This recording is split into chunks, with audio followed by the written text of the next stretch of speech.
करना शुरू करते हैं।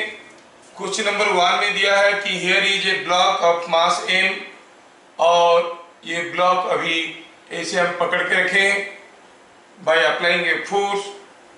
हम बात कर रहे हैं मिनिमम फोर्स का। पूछा है मिनिमम फोर्स कितना होना चाहिए इसको पकड़ के रखने के लिए। दिया है कि inclination of the plane is theta. At minimum force minimum F का मतलब क्या है?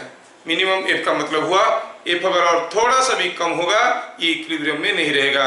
मतलब क्या होगा? फिसल जाएगा।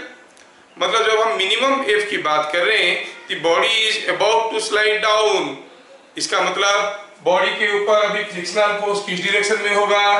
Opposite to the relative sliding. इसका मतलब आप कहोगे the frictional force is of towards the inclined plane. चलिए अब देखते हैं। अब ये ब्लॉक का फ्री बॉडी डायग्राम करते हैं।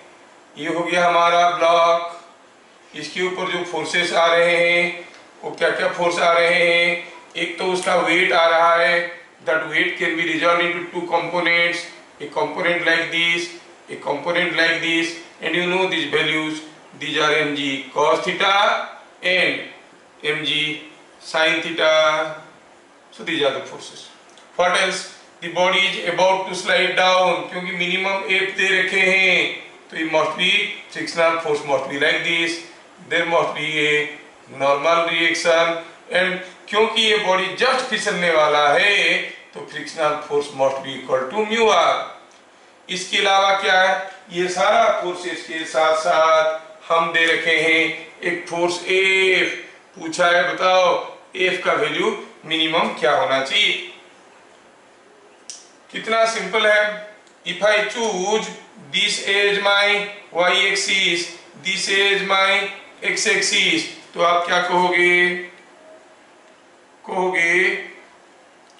एट लिमिटिंग इक्विलिब्रियम, क्योंकि अभी इक्विलिब्रियम की लिमिट पे है, जब फिसलने वाला है क्योंकि हम मिनिमम फोर्स दे रखे हैं।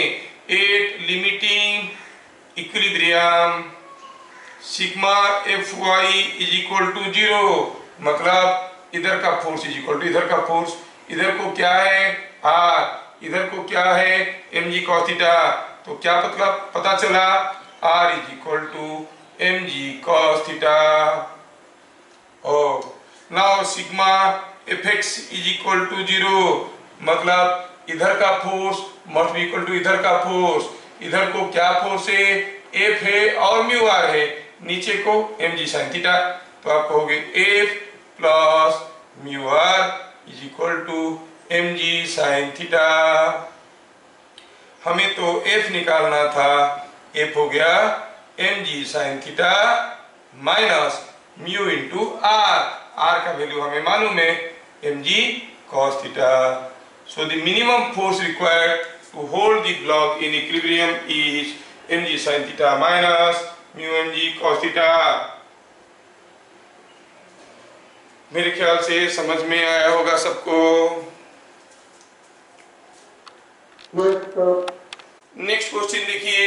नेक्स्ट क्वेश्चन पे हुआ यूं है कि कोई एक ब्लॉक है जिसका मास m है, उसको रखा गया है किसी एक दूसरे ब्लॉक के ऊपर जिसका मास 5m है। बोल रहे हैं हर जगह कोएफिशिएंट ऑफ फ्रिक्शन म्यू है। हर जगह कोएफिशिएंट ऑफ फ्रिक्शन म्यू है। ठीक है, चलो सॉल्यूशन ऐसे बनाते हैं। हम बात कर रहे हैं क्या?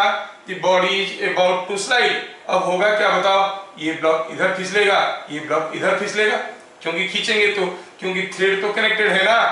अच्छा, मतलब सारा ब्लॉक जस्ट मोशन स्टार्ट करेंगे, मतलब हर एक पे frictional force must B eight there maximum value. तो पहले हम फ्री बॉडी डायग्राम करते हैं एम का। फ्री बॉडी डायग्राम और एम का फ्री बॉडी डायग्राम करेंगे तो क्या आप में से कोई बता सकता है how many forces are acting on M in its free body diagram? कितने ठो फोर्स आ रहा है? गिनती करके बताइए। How many force? 3 कोई बोला, गलत बोला। कोई 4 बोला, 4 बोला, वो भी गलत बोला। चलिए और कोई बोल रहा है कुछ, क्या है ये 4? No no no not 4। Let us see how many forces. एक तो फोर्स में देखो देखो, एक फोर्स तो मीडियम, और ये थ्रेड भी तो इसको खींच रहा होगा कुछ टेंशन में, इसका अपना वेट भी होगा और उसके ऊपर एक नॉर्मल रिएक्शन होगा। क्योंकि ये ब्लॉक इधर को फिसलने वाला है तो इसके ऊपर एक फ्रिक्शनल फोर्स भी होगा। कितना होगा? क्योंकि it is about to slide mu R, there are 5 forces acting, है ना? 5 फोर्सेस आ रहे हैं इसके ऊपर। तो हम क्या कहेंगे, हम अगर कन्वेंशनल एक्स और वाई एक्सिस ले लेंगे तो क्या कहेंगे, कहेंगे कि R is equal to mg sigma fy is equal to 0, upward force is equal to downward force. क्या मिला? Sigma fy is equal to 0 दे रहा है, R is equal to mg। Sigma fx is equal to 0 क्या दे रहा है? Sigma fx is equal to 0 क्या देगा? इधर का force must be equal to इधर का force, that is F is equal to T plus mu R. F is equal to T plus mu R, इसको यहां लिखते हैं। तो क्या मिला? Sigma Fx is equal to 0 gives you F is equal to T plus mu R. Mu R क्या है? mg, तो it is T plus mu mg। हाँ बोलिए सर। mg ले रहे हैं तो ये सिर्फ mg होगा, फिर m plus 5m into g होगा। हम तो देख रहे हैं फ्री बॉडी डायग्राम m का। m के ऊपर जो नॉर्मल रिएक्शन आ रहा है, m के ऊपर क्या क्या फोर्स आ रहे हैं? Contact force and field force. What are the bodies in contact with m? 5m contact में है, थ्रेड कॉन्टैक्ट में है, मैं खींच रहा हूं तो यहाँ पर। और फील्ड फोर्स क्या है? इसका वेट आएगा, नॉर्मल रिएक्शन आएगा, टेंशन आएगा, फ्रिक्शनल फोर्स आएगा, है ना? कॉन्टैक्ट के लिए एक फोर्स आएगा, दूसरा फोर्स आएगा, एक आर आएगा, एक म्यू आर आएगा, टेंशन आएगा, ये फोर्स आएगा और उसका वेट आएगा। तो आर कितना हो गया? ये। अगर हम फ्री बॉडी डायग्राम करते हैं किसका? 5m का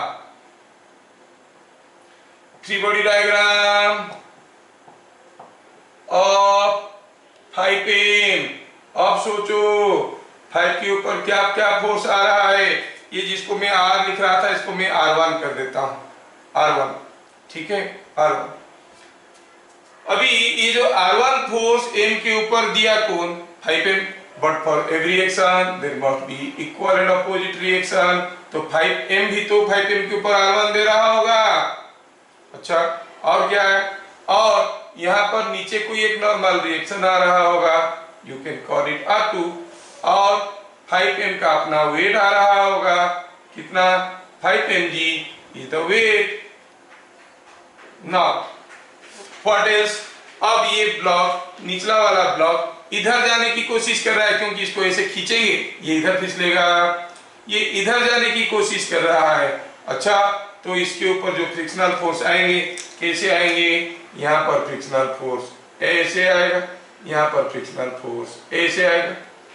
यहाँ पर क्या फ्रिक्शनल फोर्स आएगा? इसके ऊपर m के ऊपर जो फ्रिक्शनल फोर्स था कौन लगाया था? नीचे वाला ने। For every reaction there is an equal and opposite reaction, तो यहाँ पर होगा म्यू r1 और यहाँ पर म्यू r2। क्या सारा फोर्स खत्म हो गया? नहीं, इधर को और एक थ्रेड भी लगा है जो खींच रहा है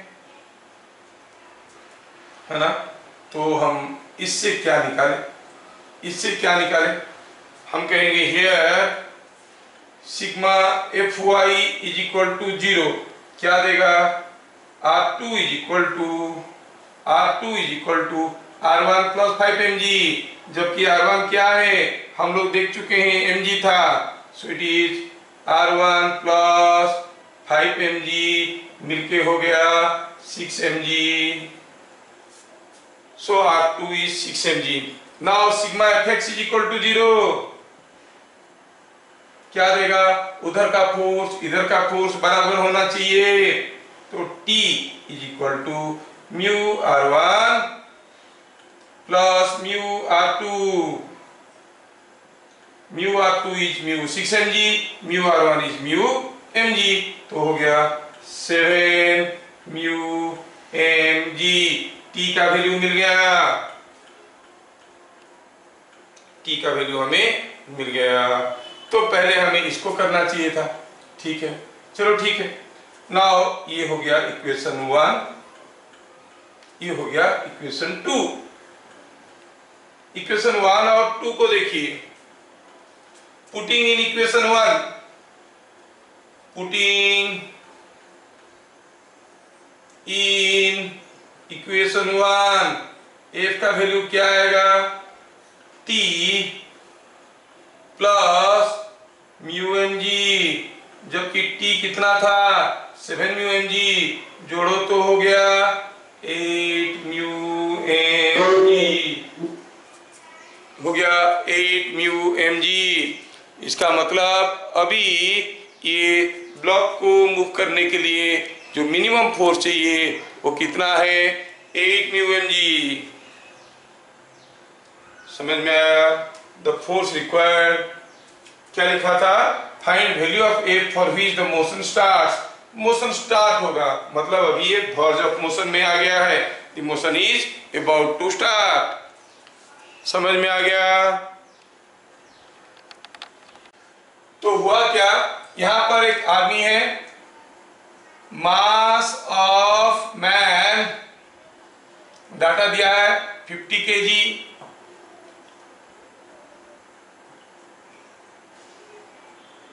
मास ऑफ ब्लॉक मालूम नहीं है, पता करना है। μ1 is 0.5, μ2 is 0.4। Find maximum M that the man can displace. ये कितना मैक्सिमम, बहुत बड़ा मास होगा तो थोड़ी पुश कर सकता है। आदमी का नाम कानून है, कानून के हाथ लंबे हैं और उसको पुश करके मूव करने की कोशिश कर रहा है। बोल रहा है कितना ज्यादा मास को डिस्प्लेस कर सकता है, मतलब बहुत ज्यादा रखेंगे तो धक्का देगा तो नहीं जाएगा। मैक्सिमम कितना मास को वो डिस्प्लेस कर सकता है वो हमें निकालना है। हम लोग एक एक क्वेश्चन करके करेंगे, 2 क्वेश्चन करने से क्लमजी हो जाता है, एक एक क्वेश्चन करेंगे और फटाफट। चलिए हम लोग अभी ये क्वेश्चन का सॉल्यूशन सोचते हैं। सोचेंगे कैसे, पूछा है कितना मैक्सिमम मास को ये मूव करवा सकता है।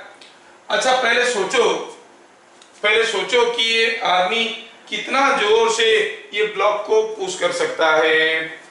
With what maximum force the man can push the block. सोचो तो मैं यहाँ पे खड़ा हूँ, मेरा मास मेरे पांव के नीचे म्यू आपको दिया हुआ है, पूछा गया मैं वॉल को कितना मैक्सिमम जोर से पुश कर सकता हूँ, कितना मैक्सिमम जोर से पुश कर सकता हूँ। मान लो मेरे पांव के नीचे आप तेल डाल दोगे, मैं जब वॉल को पुश करने की कोशिश करूंगा खुद फिसल जाऊंगा। तो मैं कितना मैक्सिमम जोर से पुश कर सकता हूँ डिपेंड करता है कि मेरे पांव के नीचे कितना फ्रिक्शनल फोर्स है कि नहीं। Let the man can push with maximum force F। अब वो F फोर्स लगा के पुश कर रहा है। आदमी का फ्री बॉडी डायग्राम देखते हैं, यही है वो आदमी जो यहाँ पे खड़े होके पुश करने की कोशिश कर रहा है। फ्री बॉडी डायग्राम में हम दिखाते हैं कि इसके ऊपर क्या क्या फोर्स आ रहा है, ये किसके ऊपर क्या फोर्स दे रहा है हमसे कोई मतलब नहीं है। When he is pulling the block with a force F, then the block must be pulling it back with a force F। आदमी का अपना वेट है, कितना है 50 G, और उसके पांव पे नॉर्मल रिएक्शन भी है और इसके पांव पे फ्रिक्शनल फोर्स भी होगा। सॉरी, जब वो ऐसे पुश कर रहा है आदमी के ऊपर फोर्स ऐसे आ रहा है, देखो अगर आदमी के पांव के नीचे ऑयल डाल देते, जैसे ही पुश करेगा पांव पीछे फिसल जाएगा, मतलब फ्रिक्शनल फोर्स आगे की तरफ है। नॉर्मल रिएक्शन तो आर है, फ्रिक्शनल फोर्स म्यू आर है कि नहीं। तो हम कहेंगे ये मैन के लिए अगर देखा जाए तो हम कहेंगे कि हियर आर कितना है 50G, कैसे upward force equal downward force. F कितना है, it is mu into R, जबकि एफ कितना हुआ म्यू इंटू आर। तो म्यू दिया है आदमी के पांव के नीचे, म्यू वन का value 0.5 into 50G is coming out to be 250 newton. ये आदमी अगर 250 न्यूटन से ज्यादा फोर्स में पुश करेगा तो जितना जोर से पुश करेगा उतना ही फोर्स पाएगा, फोर्स पाएगा तो फ्रिक्शन इसको रोक नहीं पाएगा, वो खुद फिसल जाएगा। So the maximum force that the man can push with maximum force F is 250 Newton. पूछा है ब्लॉक का मास कितना होने से मूव करेगा। चलो देखते हैं। For what value of am the block just starts moving with this force if m is about to move, then free body diagram of m कैसे होगा। m को सोचो, ये हो गया m और इसका अपना वेट है जो मालूम नहीं है, एक रिएक्शन फोर्स है और आदमी ने दे रखा है फोर्स F। तो फ्रिक्शनल फोर्स ऑन एम किधर को होगा, वो इधर फिसलने की कोशिश कर रहा है, फ्रिक्शनल फोर्स इधर को होगा। कितना ना μ2 इंटू आर, पहला वाला क्या था μ1 इंटू आर, दोनों के नीचे म्यू अलग अलग है ना। अगर m about to move है, F is equal to μ2 r, sigma here again what is r here। अब ये r आप कंफ्यूज कर सकते हो, इसको मैं r2 कर देता हूं, इसको r2 कर देता हूं। अगेन r2 कितना है mg and sigma fx is equal to 0, the body is about to move, तो आप कहोगे f is equal to μ2 into r2।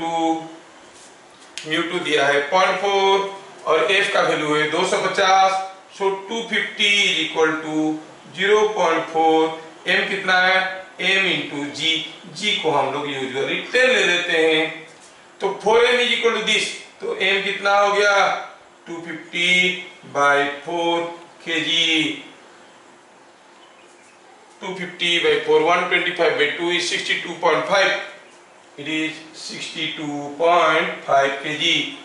अगर ये ब्लॉक का वेट 62.5 हुआ तो ये जस्ट चलने वाला होगा, उससे कम हुआ फिसलना शुरू करेगा, ज्यादा हुआ हिलेगा भी नहीं, अपनी जगह खड़ा रहेगा, हिलेगा भी नहीं, अपनी जगह ये खड़ा रहेगा। इस मेथड में अभी जो मैं करने जा रहा हूं, थोड़ा अगर आपका सोच बढ़ेगा तो आप आसानी से कर सकते हो, इतना मेहनत करने की जरूरत नहीं पड़ेगा। Let me give U A second method. अब ये आदमी पुश कर रहा है और ये क्या कर रहा है कि पूरा ताकत लगा दिया। अब जितना मैक्सिमम जोर से पुश करेगा, क्योंकि कितना बड़ा ब्लॉक को पुश करेगा ऐसे पूछा है, सबसे बड़ा ब्लॉक को पुश करने के लिए पूरा ताकत लगाएगा, पूरा ताकत लगाएगा मतलब उससे ज्यादा जोर अगर पुश करेगा वो खुद फिसल जाएगा। मतलब जैसे ये ब्लॉक को ये पुश कर रहा है, मैं जैसे ये वाल को पुश कर रहा हूं, मेरे पांव के नीचे जो फ्रिक्शनल फोर्स है इट इज डायरेक्टेड टुवर्ड्स वाल और अवे फ्रॉम द वाल। ऑब्वियसली मैं वाल से फिसलने की कोशिश कर रहा हूं दूर, तो मेरे पांव पे जो फ्रिक्शनल फोर्स होगा वो होगा कितना ना μ1 r1, यहाँ का नॉर्मल रिएक्शन। अब ये इधर फिसलने वाला है, यहाँ पर क्या आएगा μ2 r2। अब r1 क्या है आदमी का वेट, r2 क्या है इसका वेट, तो आप क्या करोगे सीधे सीधे वैल्यू डालो। At limiting equilibrium, at limiting equilibrium, आप क्या कहोगे μ1 r1, और कोई तो हॉरिजॉन्टल फोर्स है नहीं, मैं पूरा को एक सिस्टम मान लिया हूं। If I consider this whole as a system, इनके बीच में जो फोर्स आ रहा है दैट बिकम्स इंटरनल फोर्स, तो मैं कहूंगा μ1 r1 must be equal to μ2 r2। μ1 था 0.5, r1 कितना था, आदमी का वेट 50 इंटू जी, μ2 था 0.4, ब्लॉक का वेट क्या था m इंटू जी, गए जी दोनों तरफ से, so it is 250/4, m is equal to 250/4 kg। m का वैल्यू हो गया 250/4 kg।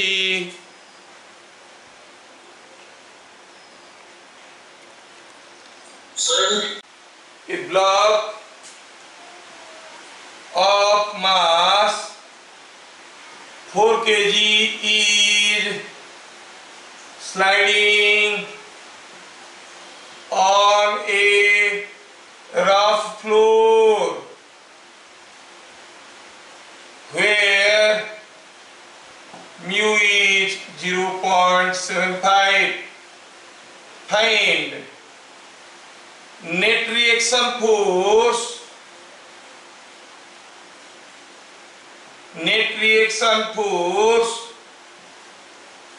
between block and floor, block और फ्लोर के बीच में नेट रिएक्शन फोर्स कितना है, ऐसा पूछा। क्या दिया है, कोई ब्लॉक स्लाइड कर रहा है, मास of the block is given 4 kg, ये स्लाइड कर रहा है, बोल रहा है कि फ्लोर इसके ऊपर क्या फोर्स दे रहा है, बताओ नेट फोर्स। क्वेश्चन नंबर 5,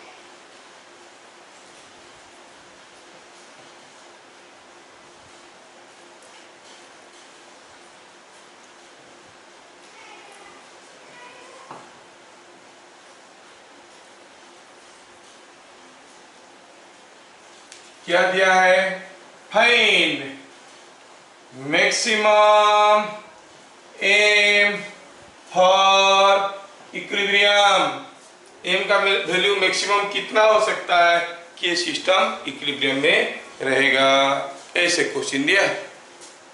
ठीक है, चलिए क्वेश्चन नंबर 4 को देखते हैं। क्वेश्चन नंबर 4 में दिया है कि ये ब्लॉक स्लाइड कर रहा है, तो फिर इसके ऊपर तो कुछ फोर्सेस आ रहे होंगे, 4g नॉर्मल रिएक्शन और स्लाइड कर रहा है तो μ1। पूछा है what is the net reaction force of the block on the floor, block और फ्लोर के बीच में नेट रिएक्शन फोर्स क्या है, नॉर्मल रिएक्शन ये है, नेट रिएक्शन मतलब दोनों के बीच में कुछ नेट फोर्स है, ये ब्लॉक के ऊपर फ्लोर 2 फोर्स दे रहा है, तो क्या कहेंगे, force by floor on block is the vector sum of R, floor इसके ऊपर आर दे रहा है, और क्या μr भी तो दे रहा है, ब्लॉक के ऊपर जो फ्रिक्शनल फोर्स आ रहा है कौन दे रहा है, μr दे रहा है। अब देखो आर कैसा है, आर ऐसा है, μr कैसा है, μr ऐसा है, तो जो नेट फोर्स होगा ट्रायंगल लॉ आपको मालूम है, this must be the net force, तो क्या कहेंगे, सो नेट फोर्स का मैग्नीट्यूड कितना होगा, ये दोनों का resultant that is R square plus R square plus μr का square whole root over R कितना है यहाँ पे 40 का स्क्वायर, आर 40 है। म्यू आर कितना है, म्यू दिया है 0.75, दैट मींस 3/4, 3/4 इंटू 40 का स्क्वायर होल रूट ओवर। अब ये हो गया 40 का स्क्वायर, 3/4 इंटू 40 हो गया 30, 30 का square whole root over is 50 newton. So the net force exerted by the floor on the block is 50 Newton. Net force. Sir, video blur. पूछा है what is the maximum value of m for equilibrium, ठीक है, for equilibrium।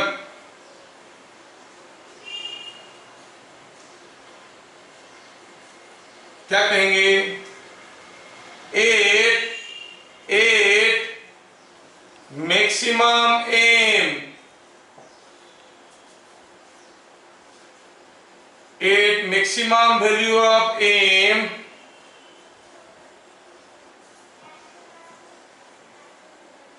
ये A है, ये B है। The block B is about to slide down,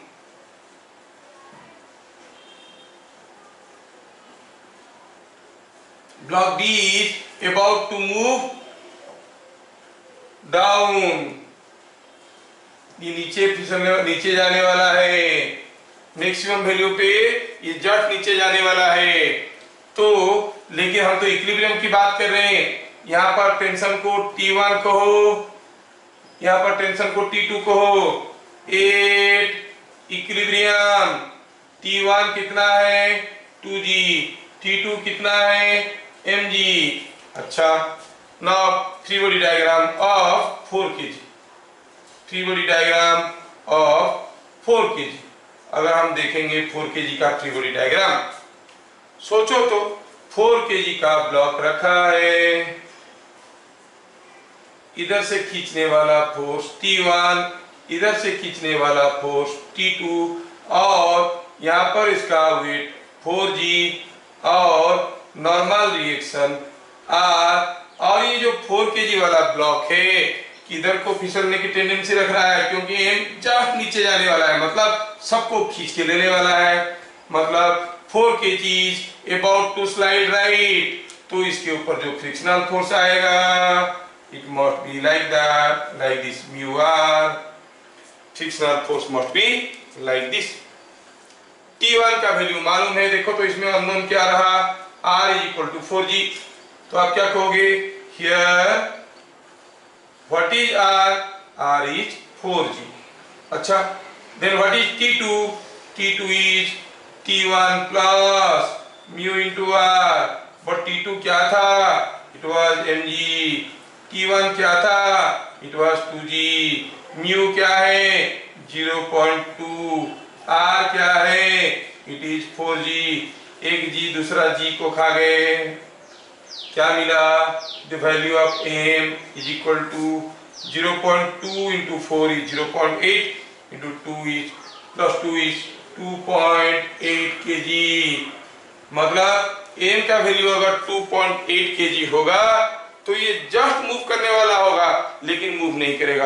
अब थोड़ा सा भी मास 1 ग्राम बढ़ा दो, ये नीचे चलने लगेगा, मतलब this block will start moving in this direction. ठीक है, आपको समझ में आना चाहिए कैसे हो रहा है। In figure shown,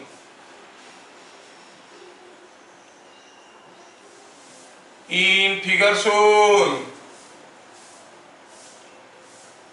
length of chain is L, और टेबल पे कोएफिशिएंट ऑफ फ्रिक्शन म्यू दिया है, नहीं लिख रहा हूं, देखने से पता चलता है। Find maximum value of x for which chain can be in equilibrium. The chain can be in equilibrium. Maximum value of F for which the chain can be in equilibrium. ठीक है, मतलब बहुत ज्यादा झुला के रखेंगे फिसल जाएगा। मैक्सिमम कितना झुला के रखेंगे कि नहीं फिसलेगा। मैक्सिमम वैल्यू ऑफ x मतलब जस्ट फिसलने वाला है, और थोड़ा सा भी ज्यादा झुला देंगे फिसल जाएगा, मतलब the body is in limiting equilibrium. तो हम क्या कहेंगे सॉल्यूशन में, क्या कहेंगे सॉल्यूशन यहां पे करेंगे 8 maximum x the chain is in limiting equilibrium। जब मैक्सिमम x हुआ chain is in limiting equilibrium. अच्छा, लिमिटिंग इक्विलिब्रियम। अच्छा, Fa क्या है? Fa is applied force. क्या था applied force by definition? It was the force parallel to the surface of contact. इसको parallel होके क्या फोर्स है? अरे यही तो खींच रहा है, ये खींच रहा है, ठीक है, तो ये खींच रहा है, that is nothing but weight of hanging part. जो अप्लाइड फोर्स है वो क्या है? Weight of hanging part. तो हम लोग ऐसे करते हैं, let m is mass of chain। चलो ये मानते हैं कि mass of the chain is m। ये मान के चलते हैं कि mass of the chain is m। अगर mass of the chain m हो गया तो चलो सोचते हैं इसमें ये जो x लेंथ झूल रहा है उसका वेट क्या होगा? अरे टोटल लेंथ l था, अगर पूरा लेंथ का मास m है, यूनिट लेंथ का मास होगा m/l। l मीटर लेंथ का मास हुआ m, 1 मीटर का मास क्या होगा? m/l। ये x है, x मीटर का कितना होगा? Into x। ये हो गया mass of the hanging part into g is the weight of the hanging part. So weight of the hanging part is mxg/l। अच्छा, यहाँ पर नॉर्मल रिएक्शन क्या है? Normal reaction is nothing but weight of part on table. Table के ऊपर जो part रखा है उसका वेट। टेबल के ऊपर कितना पार्ट रखा है? पूरा चेन का लेंथ अगर l है तो ये लेंथ कितना होगा? l-x। तो इसका वेट कितना होगा? चलो पहले निकालते हैं उसका मास कितना होगा।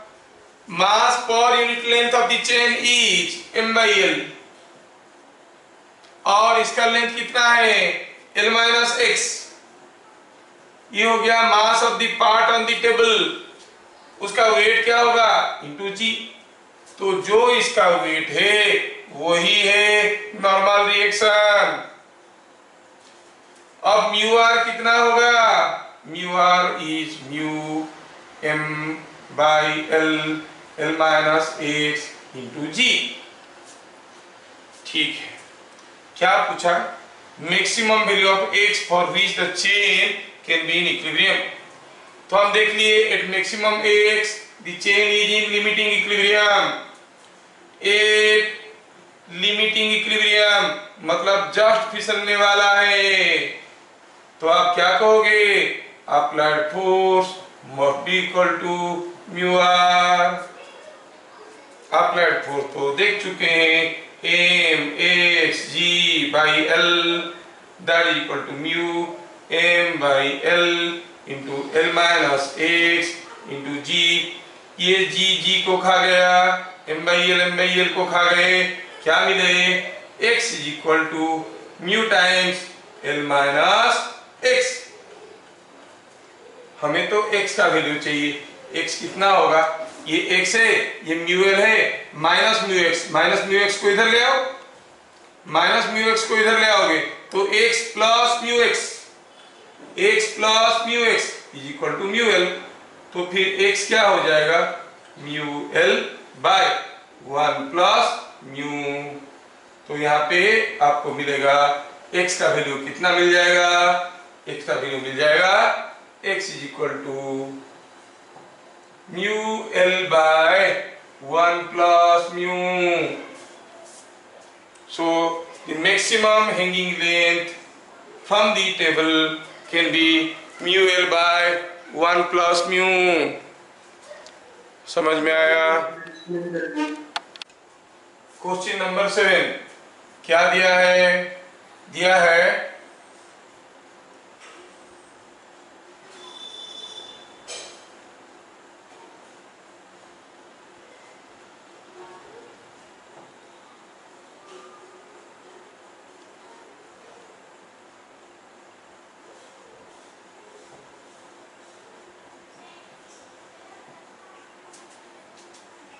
in figure shown the block was gently kept on the incline, gently kept on the incline। ठीक है, comment if comment or it will remain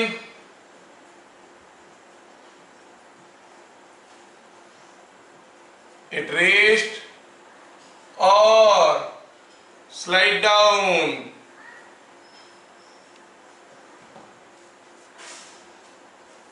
ये रेस्ट में रहेगा कि स्लाइड कर जाएगा?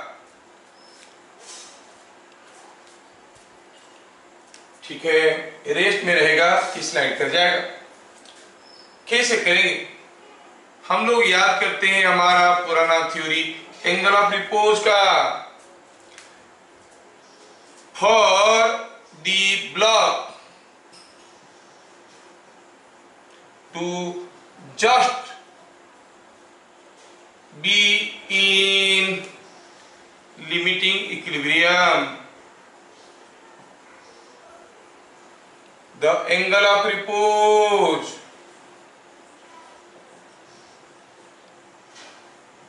must be 30 degree. अगर एंगल ऑफ रिपोज है, ये एंगल ऑफ रिपोज है, तो ब्लॉक जस्ट इक्विलिब्रियम में थोड़ा सा ज्यादा एंगल करके फिसल जाएगा। For this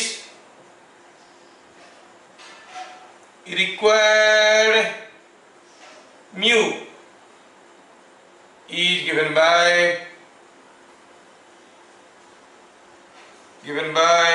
mu is equal to tan 30। tan 30 होता है 1/√3, जिसका वैल्यू होता है 0.57। अगर म्यू का वैल्यू 0.57 होता तो ये जस्ट इक्विलिब्रियम में रहता, उससे कम होता फिसल जाता, लेकिन म्यू का वैल्यू तो ज्यादा है। As 0.8 is greater than 0.57, therefore अगर म्यू का वैल्यू 0.57 होता तो ये फिसलना शुरू करता, लेकिन है 0.8, मतलब और भी ज्यादा रफ है। तो क्या होगा? Block remains at rest, block remain at rest.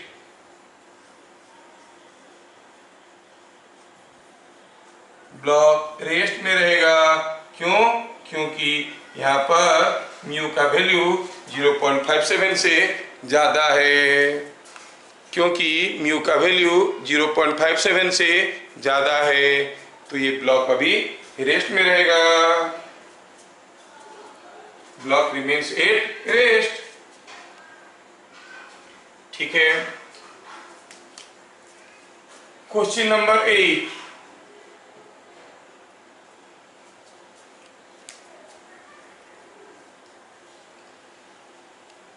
coefficient of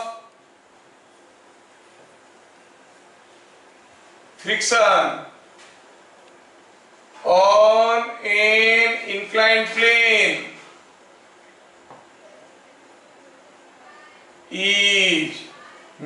equal to 1।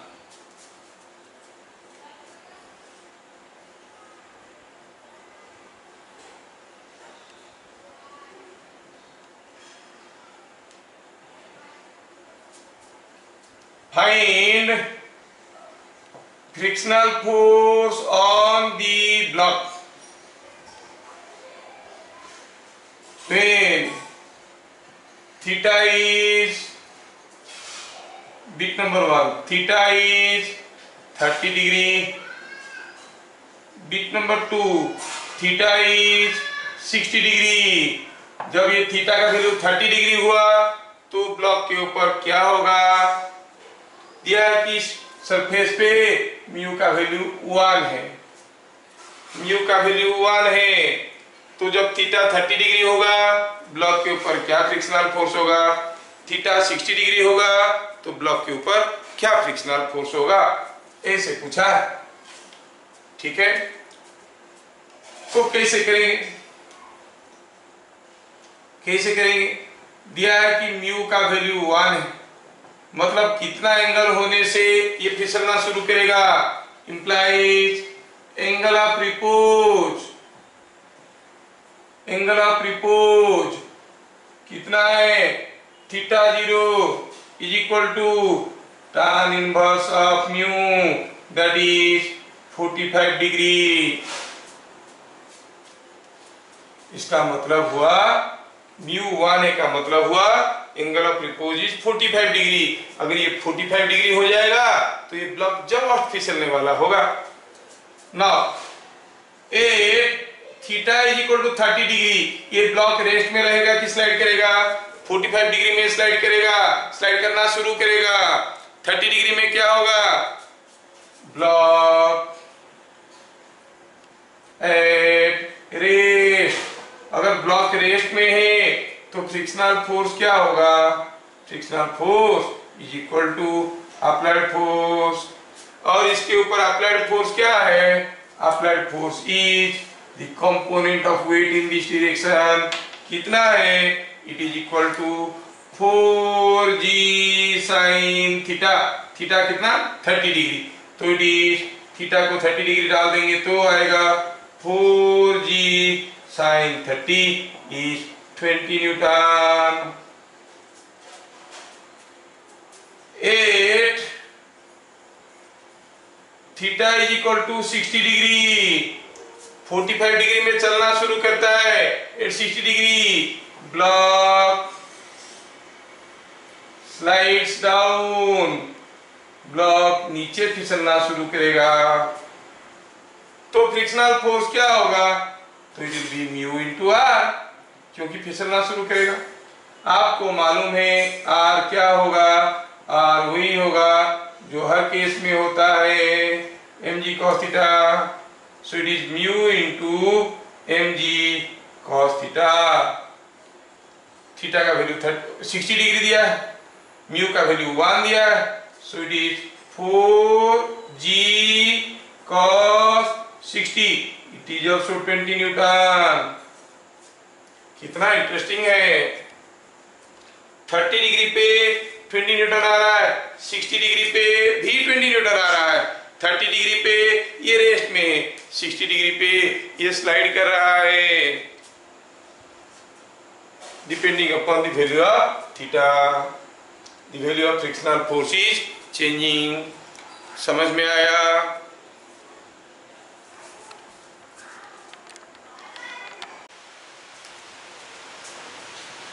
When inclination of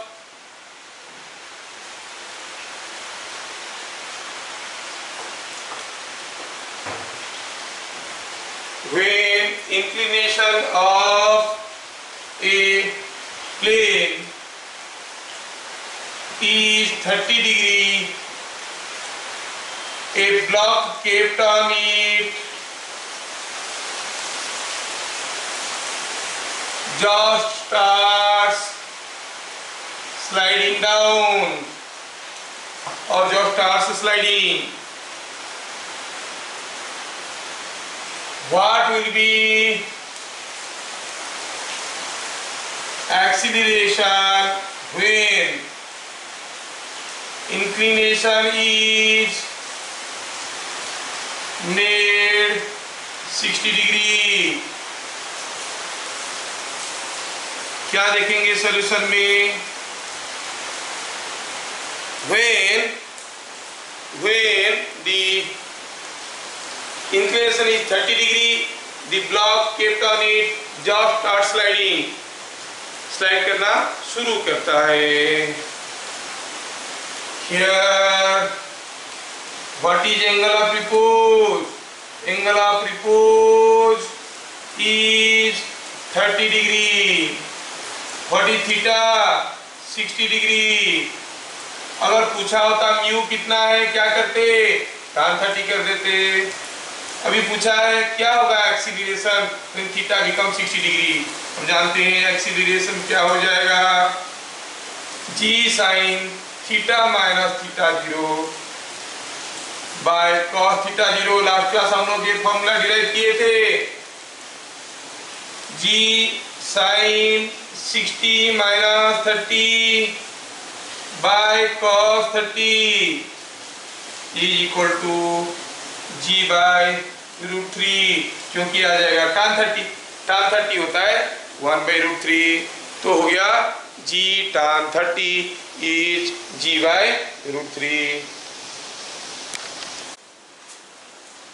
In figure shown, both blocks slide down, दोनों स्लाइड करके आ रहे हैं। Find the condition for which they slide together, दोनों मिलके एक साथ आएंगे। क्या कंडीशन होने से, कौन सा केस में दोनों मिलके नीचे आएंगे? तो इसमें हमें बहुत सारा चीज सोचना है।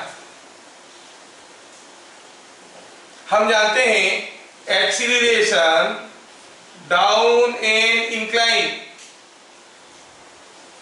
एक्सीलरेशन कितना होगा that does not depend upon the mass, that depends on g sin theta minus mu cos theta. Acceleration on an inclined plane हम लोग पढ़ चुके हैं, मतलब जिसका म्यू ज्यादा होगा उसका एक्सीलरेशन कम होगा, अगर म्यू कम हुआ तो एक्सीलरेशन ज्यादा होगा। चलो, अगर m1 का एक्सीलरेशन ज्यादा हुआ, m2 का एक्सीलरेशन कम हुआ, m2 धीरे धीरे आएगा, m1 जल्दी जल्दी भाग जाएगा, they can not move together. m1 का एक्सीलरेशन ज्यादा होगा मतलब μ1 कम होगा, μ1 कम होगा तो एक्सीलरेशन ज्यादा होगा। They will separate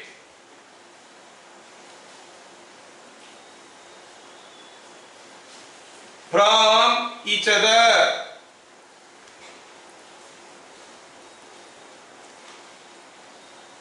if μ1 is less than μ2।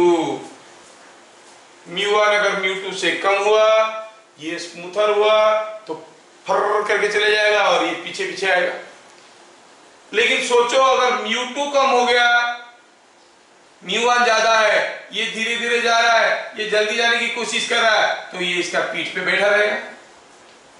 और अगर μ1 μ2 दोनों बराबर हो गए, दोनों एक साथ चलेंगे, तो दोनों एक साथ चलने का कंडीशन क्या हुआ, या तो μ1 μ2 बराबर होंगे या फिर μ2 कम होगा। तो क्या कहेंगे, दे मूव टुगेदर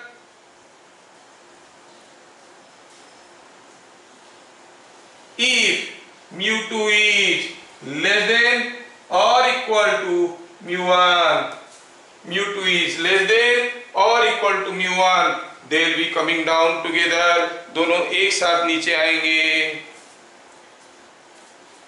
बात समझ में आ रहा है कि नहीं आ रहा है? अंडरस्टैंडिंग और स्टैंडिंग अंडर, स्टैंडिंग अंडर मतलब ऊपर से जा रहा है, हाँ अंडरस्टैंडिंग, हाँ, यस यस यस, तो आप लोगों को समझ में आने लगा है।